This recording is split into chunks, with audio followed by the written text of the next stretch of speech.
Next 6x plus 12 is equal to 36.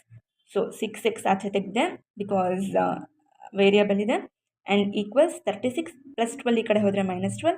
6x is equal to 24. x ಆಚೆ ತೆಗೆದೆ 24/6 ಆಗುತ್ತೆ because multiplication ಈ ಕಡೆ ಬಂದರೆ division. 6 1s 6 4s equals 4. therefore x is equal to 4. So 8x minus 16 is equal to 24. 8x ಆಚೆ ತೆಗೆದೆ is equal to 24 minus 16 ಆ ಕಡೆ ಹೋದರೆ plus 16. So 8x is equal to 24 plus 16 40. 8x ಅಲ್ಲಿ x ಆಚೆ ತೆಗೆದೆ multiplication ಈ ಕಡೆ ಹೋದರೆ ಡಿವಿಷನ್ ಆಗುತ್ತೆ. 40/8. 8 1s 8 5s. So x is equal to 5. Next 5x plus 10 equals 10x minus 5. So ಎರಡರಲ್ಲೂ ವೇರಿಯಬಲ್ ಕಾನ್ಸ್ಟೆಂಟ್ ಇದೆ. ಸೊ ವೇರಿಯಬಲ್ನೆಲ್ಲ ಒಂದು ಕಡೆ ಕಳಿಸ್ಕೊಳ್ಳೋಣ, ಕಾನ್ಸ್ಟೆಂಟ್ಸ್ನೆಲ್ಲ ಒಂದು ಕಡೆ ಕಳಿಸ್ಕೊಳ್ಳೋಣ. ಅದೇ ಇದು ಈ ಕಡೆನೂ ಬರ್ಬೋದು, ಇದು ಈ ಕಡೆನೂ ಬರ್ಬೋದು. ಸೊ ನಾನು 5x ಇಲ್ಲೇ ಇಟ್ಟು -10xನ ಈ ಕಡೆ ಕಳಿಸ್ಕೊತೀನಿ. ಸೊ -10x ಆಗುತ್ತೆ. ಈಕ್ವಲ್ಸ್ -5 ಅಲ್ಲೇ ಇರುತ್ತೆ, +10ನ ಈ ಕಡೆ ಕಳಿಸ್ಕೊಂಡ್ರೆ -10 ಆಗುತ್ತೆ.